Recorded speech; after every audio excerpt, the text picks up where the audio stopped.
Yo, what up mga tropa? Welcome back sa ating YouTube channel. As you can see sa video ito, first time kong in-upload to. Huwag tayong makikipag-away sa barko. At mag-ingat tayo sa ating mga trabaho, makisama ng maayos. Iwasan natin yung masyadong maging mayabang sa sarili natin. Katulad ng ibang nagbablog na Peter. Walang magaling sa trabaho, hindi pagalingan. Ingat kayo, salamat!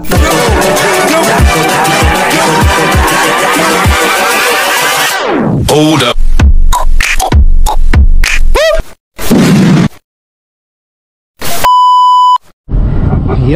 Yo, mapagpalang araw sa inyo lahat.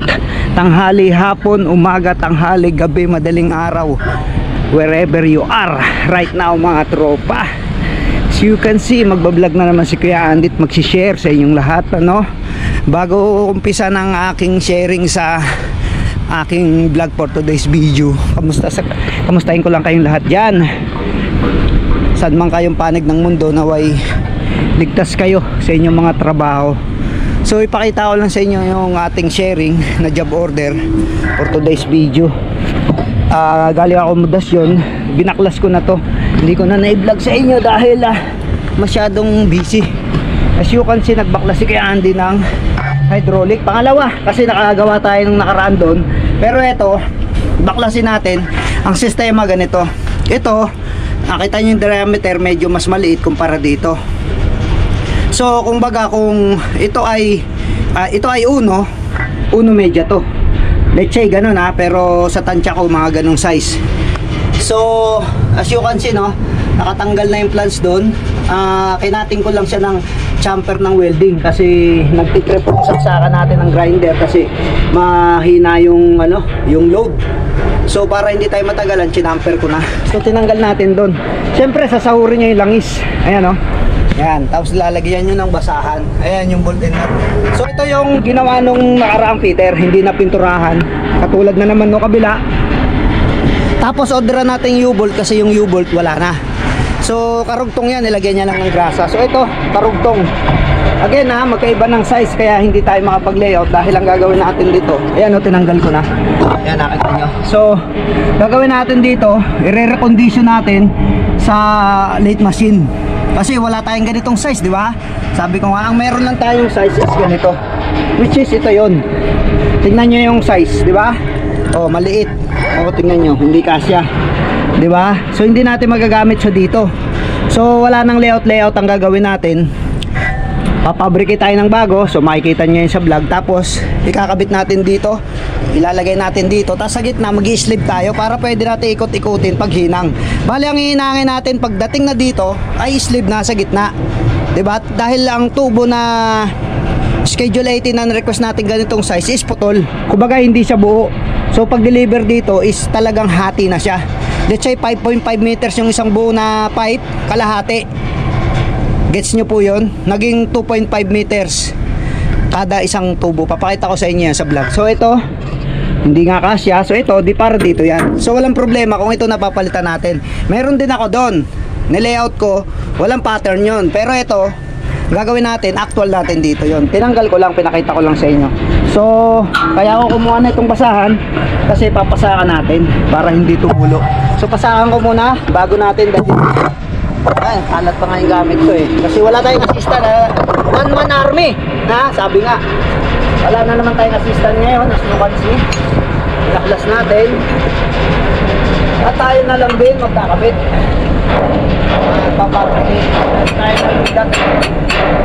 Lagyan muna natin siya ng stopa para hindi mag-leaking sa pagbukat natin. Saan na natin stopa kasi hydraulic yan Ang kagandahan dito sa Panamax, meron siyang isolation, meron siyang tawag dito, meron siyang valvula kada bodega. Kaya kahit nakabukas, ayun nakita nyo nakabukas yung bodega doon.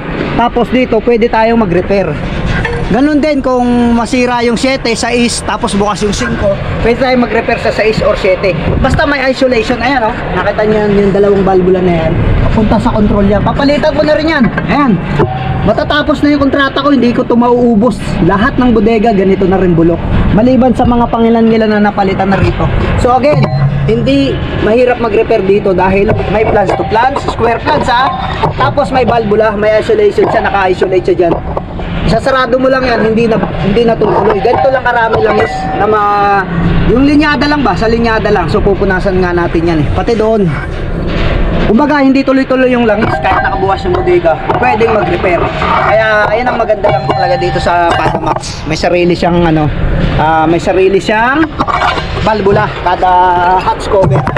Kada control may sarili siya. So baka umalon, saglit lang, ilagay ko lang dito para hindi matapon ba. Kasi baka mamaya mag-oil spill. Umalon ba? Mag-oil spill, ayari tayo. So bawasan natin itong langis. Bawasan natin.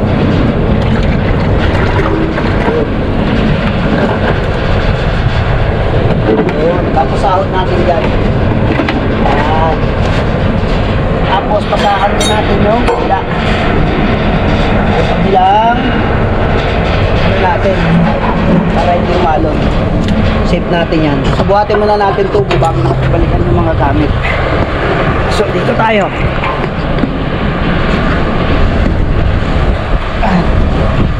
Saka muna natin itong na to. Itong portion na to. Para itong o-ring tanggalin na lang natin yan. Kasi hindi na natin ito layout, diretso na natin to. Tatanggalin ko lang tong plans, papakita ko sa inyo kasi nga walang plans. I-recondition natin sa plate machine. Ayan na rin gagamitin natin. Ayan. So, natrapos pa ako.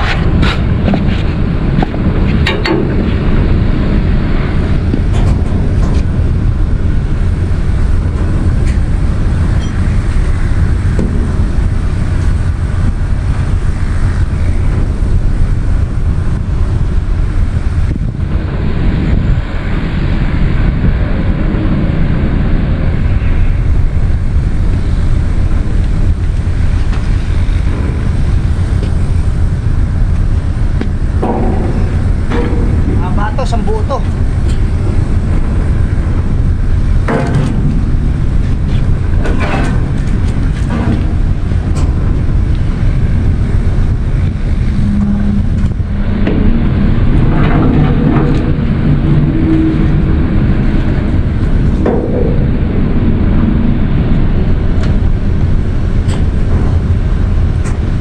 Dadalhin natin yan doon sa sa pupa. Doon tayo magre-repair sa pupa. So hindi na natin mabablog ito ng ayos. Nakita nyo naman, tayo lang mag-isa. So hanggat maaari hindi tayo makapag-vlog kasi solo lang tayo eh. Bigyan natin dito para hindi naman masakit sa balikat. Pero malapit-lapit lang naman eh. So pasensya na kayo sa pag-vlog natin, hindi masyado mabubuo to dahil solo tayo. Magaan na lang eh. So yun tayo mga tropa.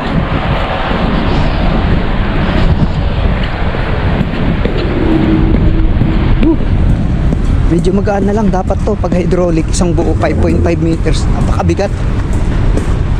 Pero ito magaan siya kasi nga bulok na. Number 5 yun, pinalta natin. Ayan yung 7 oh. Yung pinalta natin dyan 7. Diretso din yung budid.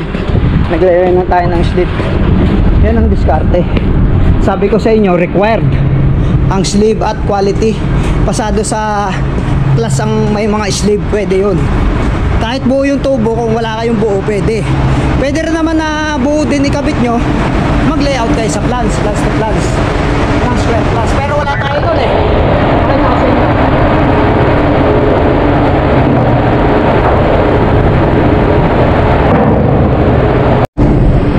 Yo, what up mga tropa? Yan oh. Oh, haba oh. Dalawa yan. Dalawang buo na yan. Tinayuran ni Kuya Andy. Tapos slip tayo rito. Itong may slip ko na to, karugtong to nito. Bali ito, layout ko lang to. Tingnan nyo. Tingnan nyo, ikot ko oh. Diba? Pansin ninyo, layout ko lang yan. Yan. Para pumantay lang siya, tingnan nyo. Magalaw pa, diba? Layout lang yan. Ang pinaka-original niyan, yung kabila, tapos ito karugtong. So magle-layout ako dyan ng isang buong 5.5 meters. Sa makatuwid, dalawang buo, dalawang 5.5, bali 11, tsaka kalahati. Yun, ito yun. Ito yung kalahati. Ito wala to, layout ko lang to. Bali ito, kulang pa ako ng isa, magdudugtong ako. Iusod ko yan doon. Dalawat kalahati na ano, na buo, titirahin natin. Tsaka yung kapila pa, yun nga. Itong maliliit naman, itong maliit na size, ito yung mga nakabend na 90 degrees tsaka 20 degree. So execute ko muna mga tropa, at mahirap tayo mag-vlog kasi pumupunta rito si Kamote tsaka si Segundo. So para walang hassle, nakita nyo naman tumira tayo. Yan.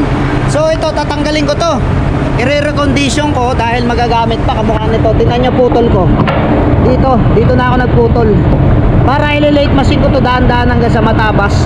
Lalagyan ko rin siya ng groove katulad nito, lalagyan ko rin siya ng loop. Ang style nito sa late machine, lalagyan mo siya dito ng plans. Alisin mo tong o-ring, magagamit pa to lagyan natin siya dyan ng plans, tapos i-spot natin dito 4 na portion para pag sinalang mo sa late machine kakagat. Kumbaga ito, iikot-ikot lang to, sasabay lang siya sa plans na bilog. Okay, so let's do this. Execute muna ni Kuya Andy yung ating trabaho. Pag nakabit na doon, ay bablog ko na lang sa inyo. So alam nyo naman na siguro yan. Siyempre sa mga beginner, may mga idea din kahit paano. Basta makita nyo lang kung paano yung style ng pag-layout. Pagdating doon na tayo mag-a-adjust dahil naka-slip naman tayo. Tingnan nyo, putol yan tingnan nyo, di ba? So ang ibig ko sabihin na mag-a-adjust na tayo doon ng actual. Ito, pwede mo itong iusod, pwede mong iganon, di ba? Pag hininang mo naman to, tatanggalin mo muna yan doon na nakakabit para maikot-ikot mo lang ng konti. Pero pagka maluwag ang pwesto, kahit hindi na, kahit overhead na lang, 6G na lang yan tira. Pilit 6G yan kasi di ba? Hanap pa ako ng ibang sleeve kasi medyo maluwag to di ba? Alanganin. So pero ito lang kasi nakita ko schedule na sleeve na medyo kasya pero maluwag nga. Hanap tayo ron. Sa tingin ko meron dito ito. Tingin ko lang ito. Medyo kasya to. Problema dito, may kalawang na yung loob. Ayan pang sikwat nila to Ayan may pipi sa dulo. Kaya sa tingin ko hindi natin gagamitin. Mas okay pa yung kasi makapal. Schedule 60 lang to, manipis lang to. Siguro mga 5mm lang to, 4mm to 5mm. So yun na lang gagamitin ko. Gagawa na lang ako ng isa. So execute ka muna mga tropa At least nakita nyo na yung ating layout. Ayan. Hindi na natin nalagyan ng ano rito, yung usual yung ginagawa, yung ganon-ganon. Hindi na kasi square plus yan Hindi na yan doon magbabalok to magpapaling kasi square plus, sorry nabubulol ako. Kasi square plus ka naman. Kasi meron ka naman pag-aalalayan yung gitna. Yung gitna naka-sleeve. Tapos ito, dugtong naman yan para dito. So, mababaliwala na to bago na mapapalit natin. Okay? So, let's go. Salamat.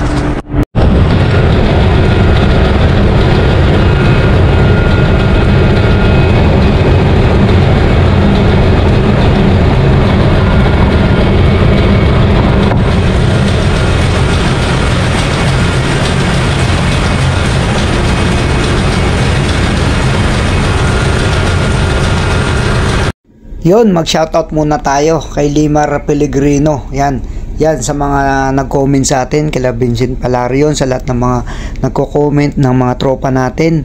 Salamat sa inyong mga pagsuporta at pag-comment. Lahat kayo ng mga gustong sumali sa GC. Yan, nakalagay dyan. I-click nyo lang yung Mandirigmang Marino TV. Team Mandirigmang Marino TV sa FB, mag-follow kayo, mag-like kayo. At the same time, message nyo Kuya Andy Vlog sa Messenger para ma-add ko kayo sa GC. Yun lang po ang dapat ninyong gawin. Salamat sa patuloy na panonood, suporta sa mga vlog na ina-upload ni Kuya Andy. Ingat po kayo sa trabaho nyo see you soon kung sakasakali may pagkakataon na magkita tayo sa Calao, Manila. God bless you sa inyo lahat. Saludo po, Kuya Andy Vlogs, Mandirigmang Marino TV. Brrr! Bago ko makalimutan, binabati ko lahat ng mga nakaalis at nakasampa kilala nyo na kung sino kayo. Lahat kayo mabuhay hanggat gusto nyo, at welcome kayo magtanong kay Kuya Andy at sa GC kung ano yung mga hindi nyo alam at gusto nyo pang malaman sa barko. And then, as you can see, makikita nyo sa video, no, dinala ni Kuya Andy yung tatlong mahabang hydraulic pipe at tayo magkakabit mag-isa. So, tingnan nyo yung kilos, yung trabaho. Kung hindi naman sobrang alon, kahit hindi na kayo humingi ng assist, kung kaya nyo at kung hindi nyo naman kaya is mag-ask kayo. Ask kayo kay Chiefmate dahil available naman yung mga taga-deck kung di sila busy, or kay Wiper. Magpa-assist kayo. Hingin nyo siya, hiramin nyo siya kay second engineer. Okay? So, wag nyong ipilit kung hindi nyo kayang magtrabaho mag-isa dahil nga nangangailangan ng experience yan. Panurin nyo lang mabuti para makakuha kayo ng idea, mga tropa. Salamat sa panonood.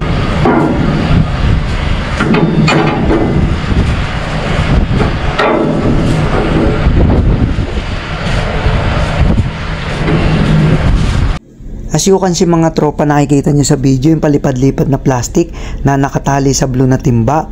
Yan po ay ginagamit ko kasi biglang umaambon dyan sa dinadaanan natin. Para hindi ko na itakbo dun pabalik sa akomodasyon yung timbang blue, tinatakpan ko na lang siya para hindi mabasa yung ating grinder at iba pang tools. Kasi sa barko natin, Panamax, walang crane, wala tayong mapagtataguan. Okay?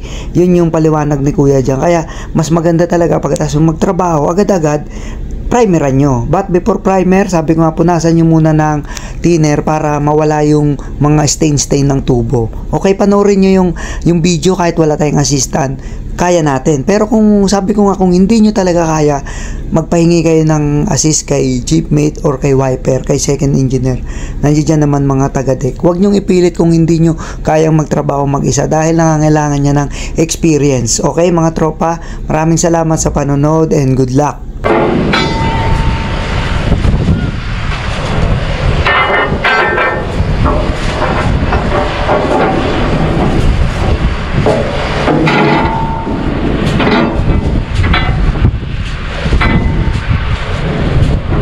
Mag-shoutout din tayo. Basahin nyo na lang yung mga comment nyo dyan.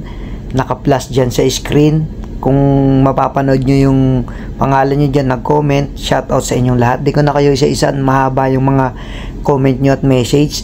Salamat sa patuloy nyo suporta. Magtanong lang kayo, mga tropa, at mas maganda kung sa messenger kasi nare-replyan ko kasi dito, kasi sa YouTube, sa internet, pag may load lang talaga sa internet at hindi pa. Salamat sa subscribers natin, 3,742 na tayo.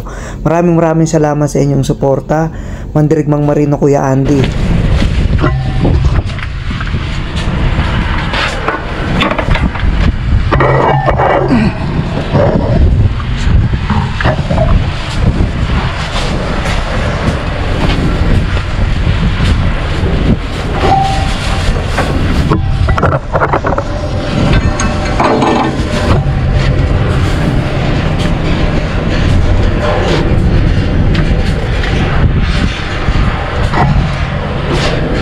Tanggalin ko pa to.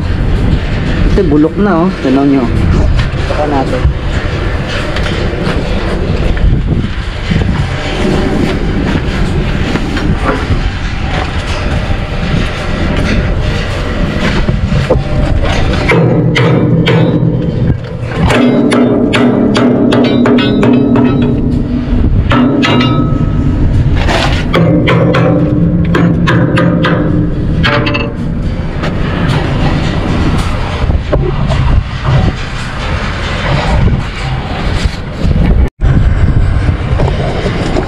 Grabe mga tropa, sobrang bulok na rin yung ilalim. Ayan, oh, tinanggal ko. Ito, tinanggal ko bago lang. Ayan. Sobrang bulok na. Oh, wala na, napakagana eh, oh. Oh, ayan, sandalire, oh. Kasi ang hydraulic, schedule 80, mabigat yan. Ito, tinan nyo. Lahat ito, 2.5 to 3 meters to. Ayan, oh. Sobrang bulok na. Ito, bulok na rin to mga tropa. Pero may plans naman. Kabit muna natin to mga bagong gawa ko. Ito, kabit muna natin para ma-recondition ko tong lumang plans kasi ibang size to eh. Square plans, oh. Grabe yung bulok. Gandun sa dulo.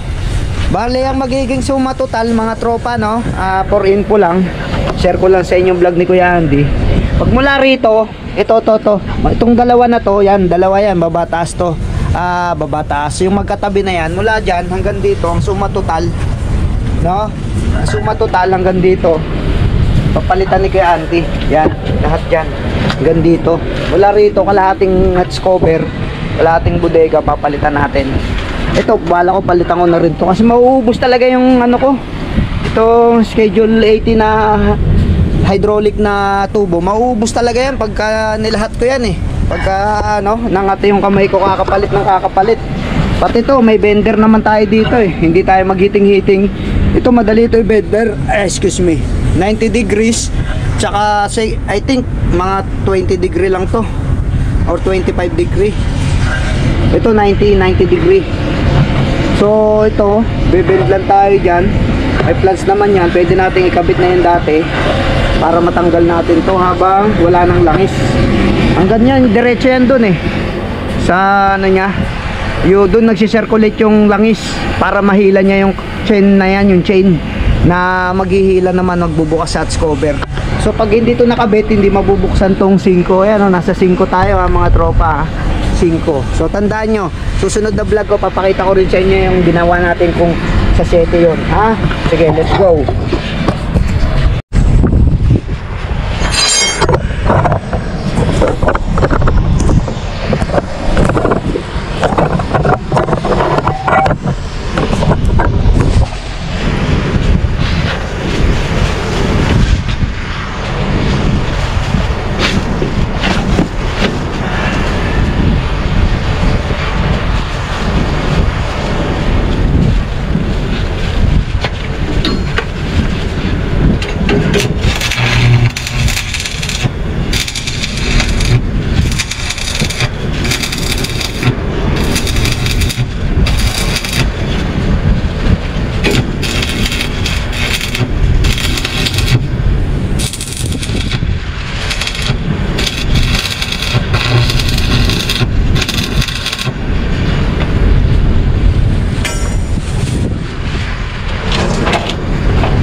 what up mga tropa, oh, eto na oh.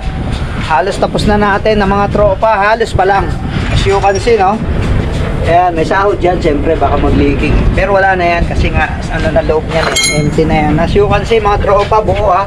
Ayan, ito, wala, never mind yung nasa taas kasi ibang size naman yan eh. Kasunod naman natin yan pag may na-drop ang tubo. Magmula dyan, boom, hanggang doon. So dito, magkaiba kasi yung size niya, kinapos tayo. Kasi pagdating doon, ito kasi iba talaga size nito. Hati na yung tubo. Pero doesn't matter, basta may slip tayo dyan. Quality, pasado yan sa class. Tsaka dyan, naka-ano tayo, slip tuloy. Naka-ano tayo dyan. Hindi pa tapos to ha. Bukas pa natin tutuloy kasi alas 5 na eh oh. Malapit na mag alas 5, pinapaligpit ng segundo. Tsaka wala tayong assistant, tayo lang mag-isa. Kaya langanin sa oras pag lumagpas tayo. Sila kumakain na tayo dito pa mag-isa lang. So pakita ko lang sa inyo, mula doon hanggang dito. So eto ha, mula roon, mula doon sa plants na dito, no, mga tropa, no, mula dito, hindi talaga pantay, ganyan talaga mga layout pagka Japan ng made. So mula rito, kasama yung slip ha, kasama yan, dapat kasi buo yan hanggang dito, 5.5 meters. So magmula dyan, dalawang 5.5 meters na yon plus isang kalahati. Pero ito, lagpas to ng kalahati. Gusto mo sukatin natin mga tropa para maniwala kayo. Lagpas siya ng ano, ng kalahati ng 5.5 so 2.7, siguro mga 3 meters. Sukatin natin para ano, malinaw. Wala dyan hanggang dito. Wala dyan dito. Yan o, 120.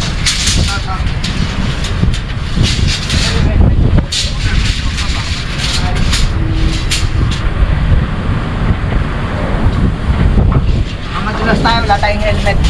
Ayan o, lawakan ko. So 3 meters, sabi ko na nga 3 meters siya. Lagpas siya ng ano, 3 meters, bali 325. Ayan o, 325. So ito yung 3 meters nya. Ito yung 300 nya, yan yung 3 meters nya. So 325. Ayan, 325. Bali siya 3.25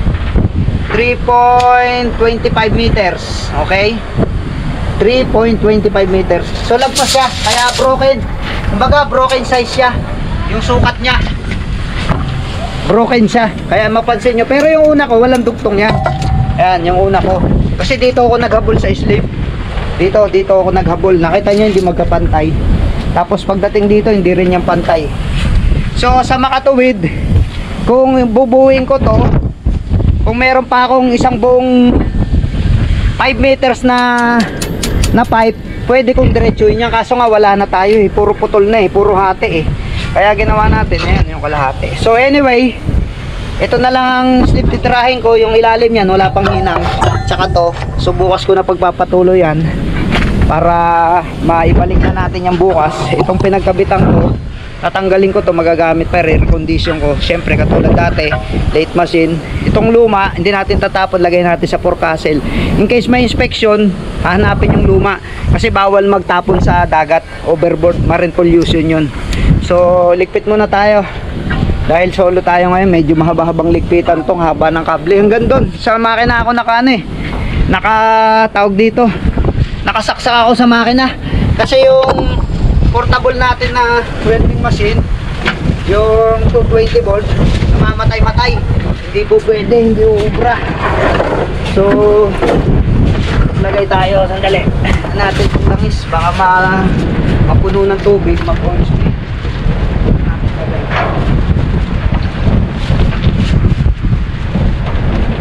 Pero usually may tulo-tulo na ng konti, so lagyan lang natin kung sakali laban sa tulo. So ayun na, balik na lang tayo ulit dito bukas. Wala kasing crane dito eh, wala tayong pagtatampakan ng gamit. So lang tayo. Ano, babay muna, tuloy na lang natin pagka natapos na ni Kuya Andy. Tsaka pag napinturahan na natin, syempre primer ako agad yan para hindi kapitan ng si water. Problema ko ngayon, magpapabricate ako ng round bar tsaka bolt and nut alternate ko to kasi babibrate to, kaya alternate ko paglagay U-bolt kasi wala na, bulok na hindi mo na matanggal sa ilalim, kinating ko na. Ayan makita nyo paano nyo pa mapapakinabangan yan kahit na anong gawin nyo dyan, di nyo matatanggal ng 19, 17, wala na, durog na. Kaya wala na talaga, wala tayong spare. So mag-request pa tayo. For the meantime, lagyan muna natin yan ng temporary bukas. So salamat sa panonood, sana may natutunan kayo. Ito po si Mandirigmang Marina, Kuya Andy. God bless you all. A few moments later.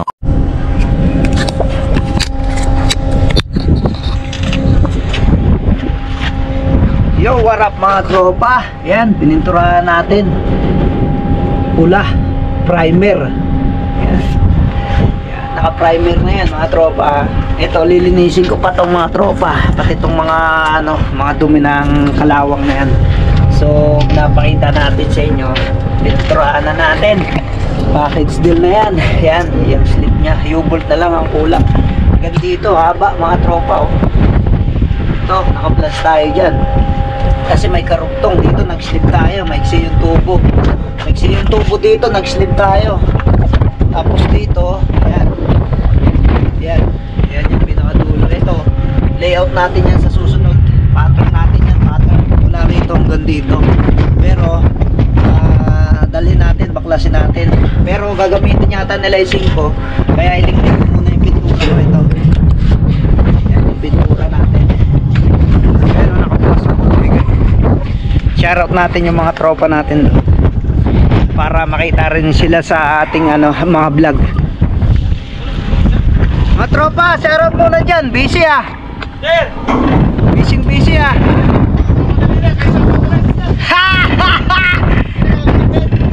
naglalaro lang di ka kasi pumunta doon pintura lang. Ay, wala, package deal na primer na Shoutout mo na dyan, mga tropa! Ano naman ang roller? Ha? Kalaga mo na, assistant? Roller yung pangalan nyo rito? Meron ako doon, mga tropa! Hindi ko pa naakyat, meron ako! Punta mo, gusto mo? Sa workshop, kunin ko mamaya, iakyat mo. Na pala, bakit hindi mo pinahirapan? Mga tropa, pagsampa ko dito, pag sabing wala kami, nagpabrigit na ako doon. Kaso mga tropa, tiga patay ko. Kaso